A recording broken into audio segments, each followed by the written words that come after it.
Hai teman-teman di seluruh Nusantara, pada kesempatan kali ini saya akan melakukan perbaikan TV LED 32 in dengan kerusakan ngeblank namun suara tetap ada. Baik, saya akan coba tes terlebih dahulu bagaimana kerusakannya.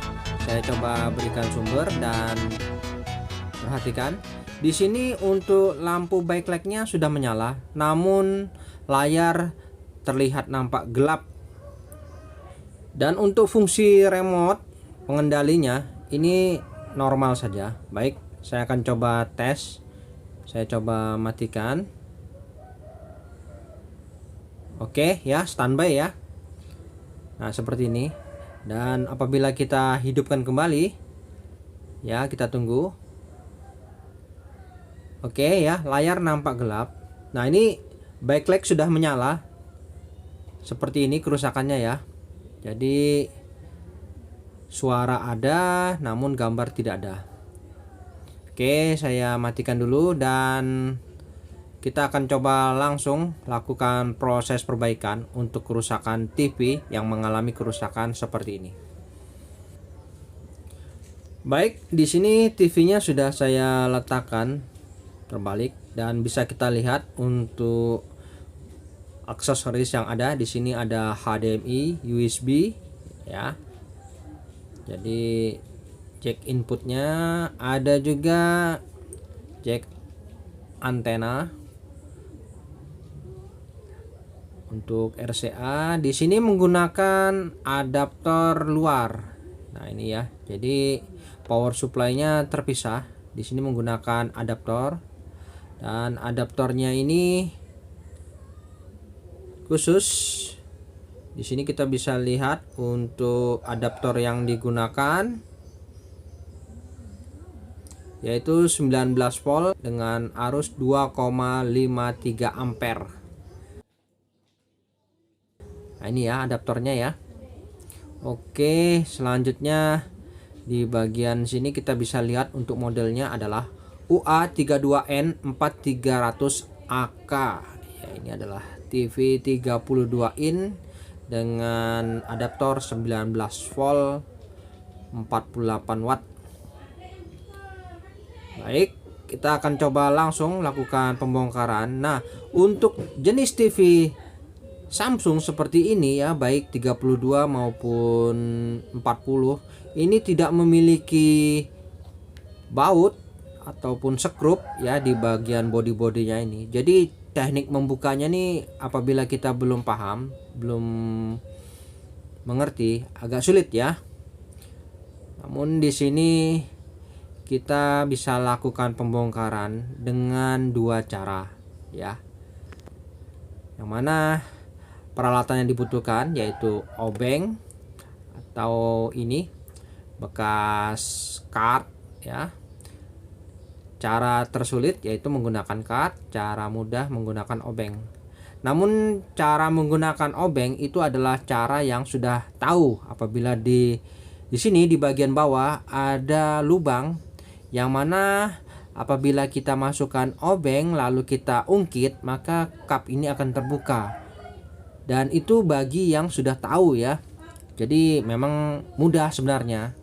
Caranya simple, tinggal diungkit. Namun apabila yang belum paham sangat berisiko, takutnya bisa pecah layarnya.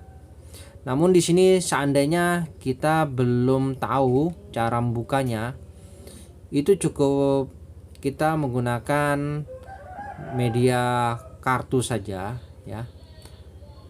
Caranya kita buka perlahan-lahan. Di bagian sini tetap kita coba ungkit di sini sedikit ya, supaya kita mendapatkan celah di bagian sampingnya ini agar kartu yang kita gesekkan ini bisa membuka klip ya, klip di bagian sisi sampingnya ini.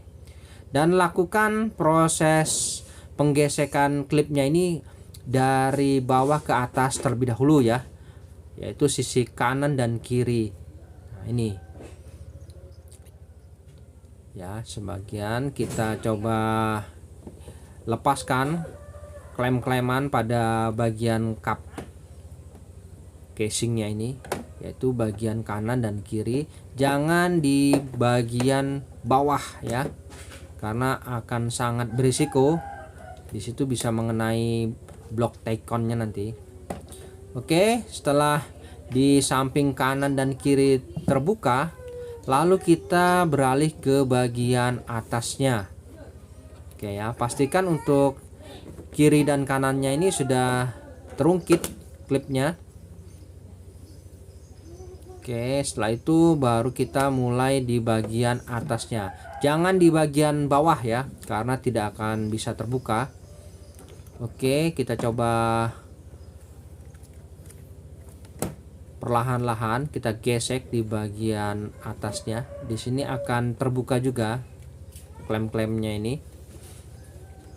Jadi trik ini adalah apabila kita belum tahu isi dalamnya, namun apabila sudah tahu, itu sebenarnya cukup kita ungkit menggunakan obeng ya. Namun itu bagi yang sudah tahu, dan bagi yang belum tahu isi dalamnya, jangan ambil resiko untuk jenis TV-TV seperti ini. Oke, setelah samping kanan terbuka, klipnya kita lakukan di bagian atas hingga terbuka seperti ini. Nah, ini sudah terbuka ya bagian atasnya juga. Jadi kanan kiri atas sudah terbuka.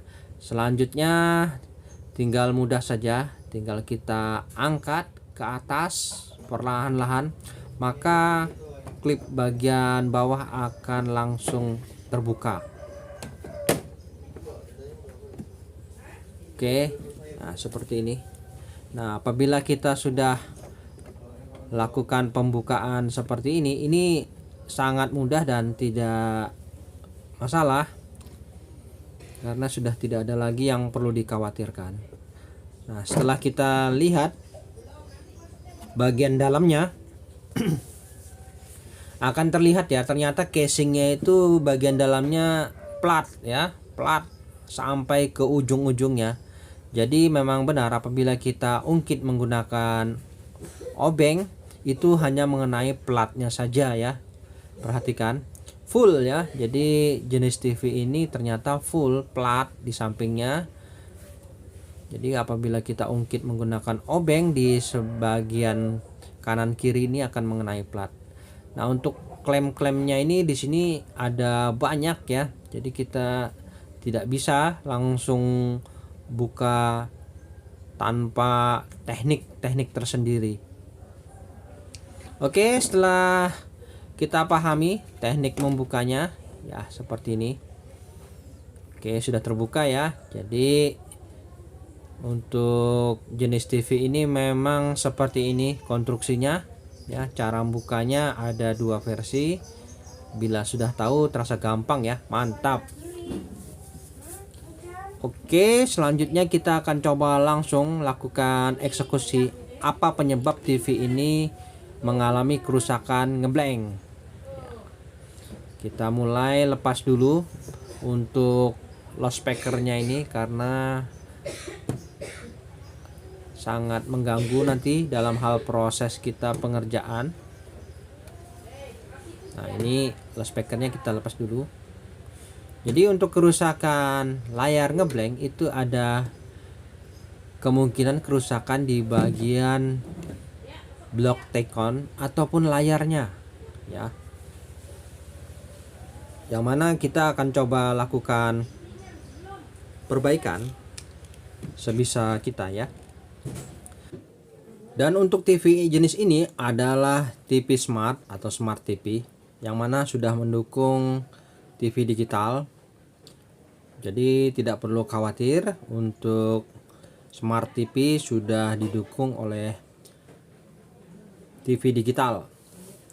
Baik, di sini adalah seri panelnya, yang mana kita akan lakukan pengukuran terlebih dahulu di bagian blok Tayconnya ini untuk tegangan VGH, VGL, dan tegangan-tegangan lain. Kita harus pastikan normal.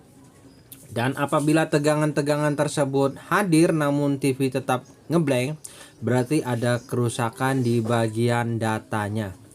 Oke, Di bagian data yang pasti itu berhubungan dengan panelnya. Kita bisa lakukan pemotongan jalur baik jalur sebelah kanan maupun kiri. Di sini saya coba lakukan pemotongan jalur data di bagian sebelah kiri, namun hasilnya nihil dan sama saja ya, tidak ada perubahan. Nah, ini saya lakukan pemotongan jalur di sebelah kiri, tidak membuahkan hasil, dan saya sambung kembali. Lalu saya coba potong jalur di sebelah kanan. Nah, ini adalah jalur datanya yang menuju ke panel karena mengalami short. Oke, jadi seperti ini pemotongan jalurnya, ada kurang lebih 4 atau 5 jalur ya saya potong.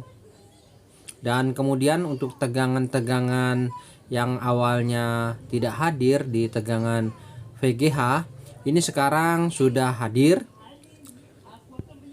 Dan dengan pemotongan jalur ini, maka tegangan VGH hadir. Dan untuk jalur sebelah kiri yang saya potong, saya kembalikan lagi. Baik, selanjutnya untuk melihat hasilnya, di sini saya coba tes. Kita lakukan pengetesan dan semoga saja hasilnya memuaskan ya, teman-teman. Oke, saya berikan sumber sudah. Kita lihat. Yes, TV sudah nampak ya. Di sini terlihat gambarnya jernih ya, bening, dan terlihat layak untuk dinikmati kembali ya, teman-teman. Jadi caranya seperti itu ya. TV ini kembali mantap. Oke, kita langsung rakit kembali ke posisi semula. Dan ini setelah saya lakukan penutupan casing-casingnya, dan saatnya kita coba berikan sinyal gambar. Sini saya coba hidupkan TV-nya. Oke, untuk tampilan gambarnya masih terlihat bening, celing di sini ya. Dan suara pun hadir. TV ini jernih ya, tidak ada masalah. Oke, baik teman-teman, sampai di sini dulu perjumpaan video saya, dan kita akan ketemu lagi pada video saya selanjutnya. Sampai jumpa.